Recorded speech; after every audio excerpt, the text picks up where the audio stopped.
Well, they're scrambling, apparently, to restore social fabric after they destroyed it by bringing in millions and millions of non-British people into the country, creating a massive issue where there are rapes,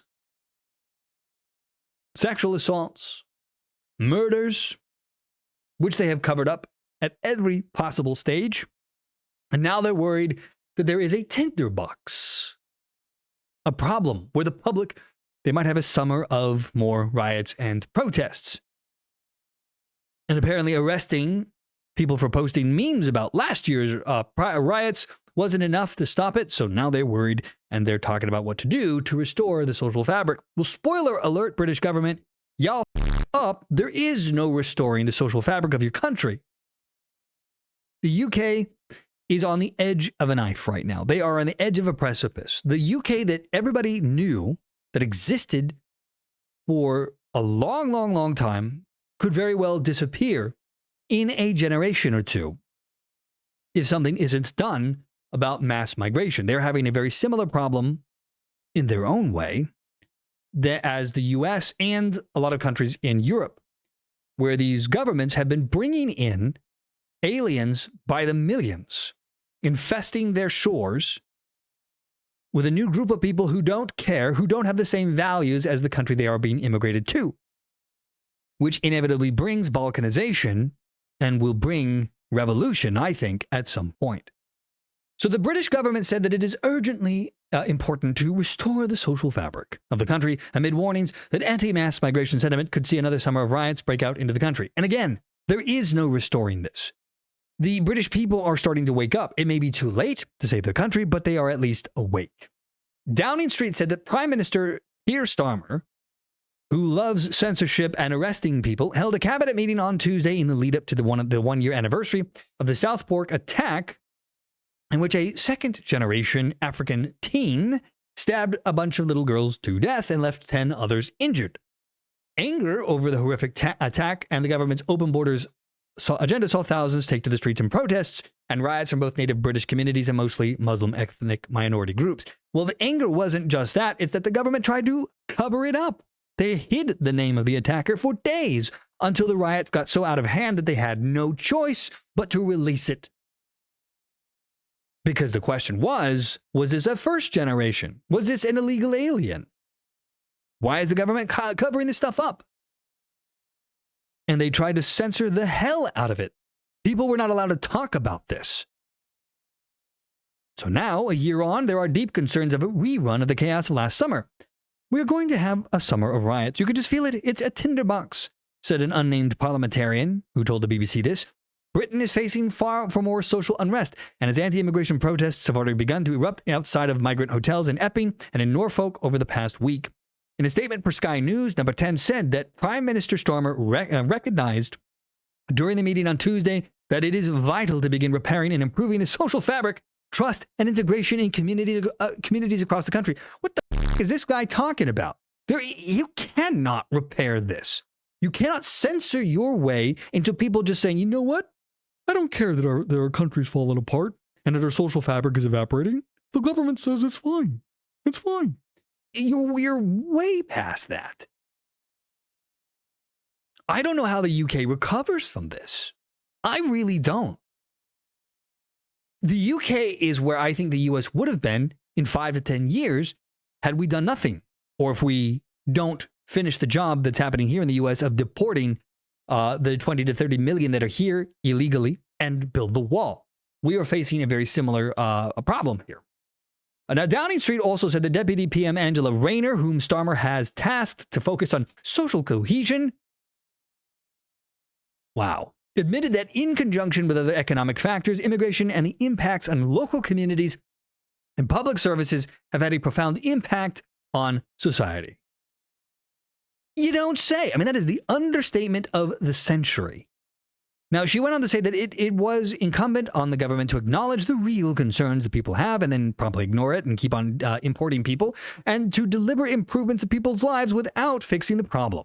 I added a little extra pieces there because that's really what's happening. The government readout stated, this acknowledgement was hedged by the typically pro-mass migration Labour Party movement, which maintain that Britain remains a successful multi-ethnic and multi-faith country. See, this is one of the big lies. The idea that you can have multi-ethnic, multi-faith countries and not have, and especially when you're bringing them in by the millions, from groups of people who do not typically have to live side by side with faiths that they don't agree with, i.e. Muslims coming in, who are looking to convert, whether by force or otherwise, people in their communities to their way of thinking. There's no way that a society can survive this.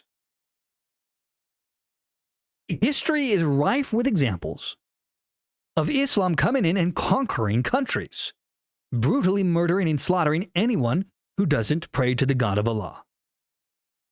It is a religion that has never gone through there, that has never had a reformation as what Christianity went through 3 centuries ago, where Christianity was able to, thanks in large part, eventually to the United States, but the idea of separating government and religion, that was something that, how do I want to say this? Anyway, the Reformation is where Christianity became less militant. Well, Islam has never gone through their own reformation. They remain an enemy in many cases to the West, or at the very least, incompatible with the West, even if there's not out and out, hatred between the two.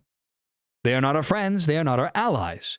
Now, Islam or Muslims who grow up in Western societies, they're going to be more tolerant because they grow up in a mixed society. But bringing in people who don't, it is a recipe for disaster. It is a recipe to create radicalization.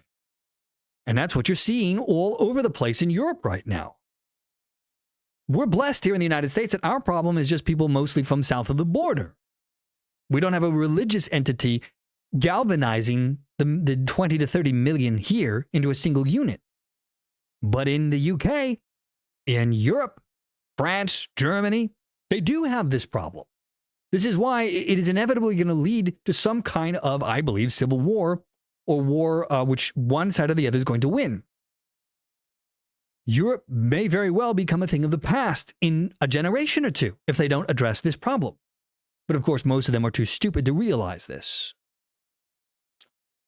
Anyway, the article goes on to write that a key flashpoint has been migrant hotels, which previous Tory governments began to use to house mostly young male illegals, meaning people who have abandoned their families to come to the country, which is causing problems. Although the Starmer government vowed to end this scheme, it has admitted that it will likely be in use until at least 2029, meaning it's never going to end. They're just going to try to outweight people and hope that enough citizens take the bait and say, well, let's just wait for them to honor their commitment. In addition to the billions of pounds being spent to house the more than 32,000 migrants, a major concern among locals has been the danger posed to their communities by these young foreign men being placed within their midst, even though they don't want them to be there. This concern is likely warranted, with a recent report examining that just 70 of the hotels in use, migrants have been accused of committing over 700 crimes during just the past 3 years. This includes rapes and sexual assaults. Well, who could have thought? This is at the heart of the recent protests and violence witnessed in the Essex town of Epping, with enraged locals taking to the streets and sometimes clashing with police after a hotel migrant from Ethiopia was charged with sexually assaulting a 14-year-old local girl just days after entering the country illegally. And how many times has this been repeated? The increased tensions between native Britons and migrant communities come amid growing warnings of the potential for civil war breaking out in the country. Imagine that. One of the leading figures warning of such an eventuality, Professor David Betts of the Department of War Studies at King's College London, has said that multiculturalism is at the top of the list of motivating factors of the growing division. And that is absolutely correct. The West doesn't seem to understand how in danger they really are. We have been sowing the seeds of our own destruction for decades now. It is going to be fascinating to see what happens if these governments do not deal with the problem, and it doesn't seem to be like any of them want to. I mean, look at Germany, where they're trying to ban the one party that is trying to remove the threat from within their borders, the Alternative für Deutschland. Trying to equate them to the Nazi party, to ban them outright even though they are the number 2 party in the country now. People want this to end. But the governments of these different countries do not want this problem to go away, and so they do whatever they can to keep it going,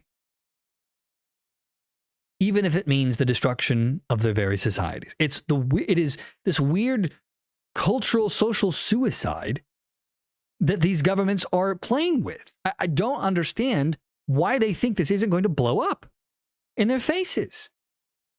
Now, despite having long championed the artificial diversity imposed on Britain, leading figures in the Labour Party are realizing that people are big mad, and they are now appearing to wake up to the societal detriments of the Open Borders project. No, they're not. Spoiler alert. No, they are not. They are no different than the Democrat Party here in the U.S., who will give you lip service to how, there might be a little bit too much, gotta do something about it, but they never do anything about it to fix the problem. The idea that they actually are waking up is bullshit. They're trying to save their own hides. But if you allow them to remain in power, like the Democrat Party here in the U.S., they are not ever going to fulfill those promises. Now, Liz Lloyd, Downing Street's executive director of policy and delivery, reportedly said last month that social cohesion is fraying at the edges as services are unable to keep up with the changes in time and migration. That is one of the understatements of the century. So, but from what I'm hearing, though, the Conservatives aren't that much better. Let me put it to you this way. If the Conservative Party does, in Britain, if they do not champion mass deportation, if they do not champion the removal of non-citizens who do not comply with British sensibilities, then there's no hope left for the British people outside of civil disobedience, which will not end well for anybody. So this is a lose-lose situation if it's not handled correctly. And it's not that you can't live side by side with people who don't always necessarily agree with you. It is the amount of people that are coming in. This should be basic common sense. And yet here we are. Everyone is pretending that it doesn't matter how many millions and millions of people you bring in who don't love your country, that somehow they will magically then pick up your society's way of life and everything will be kumbaya. It's no different than the Bush administration during the early 2000s thinking that they could just simply drop in democracy into Islamic countries.